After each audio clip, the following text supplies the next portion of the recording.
បទស្ដាប់ថ្នាក់ទី3រឿងកុមារចេះសន្សំសំចៃ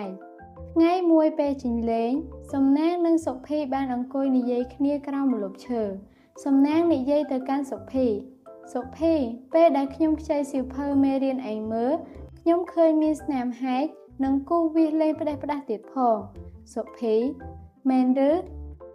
សំណាងឆ្លើយមែនសុភីឯងមិនត្រូវគូសវាសក្នុងសៀវភៅមេរៀននិងហាយក្រដាសបត់លេងឬសរសេររំលងសន្លឹកទេឯងត្រូវសរសេរឲ្យដល់សន្លឹកចុងក្រោយសិនចាំបដូរសៀវភៅថ្មីសុភីសំណាងខ្ញុំអរគុណឯងណាស់ដែលបានជួយប្រាប់និងរំលឹកពីរបៀបថែរក្សារបស់ប្រើប្រាស់និងសន្សំសំចៃខ្ញុំនឹងធ្វើតាមឯង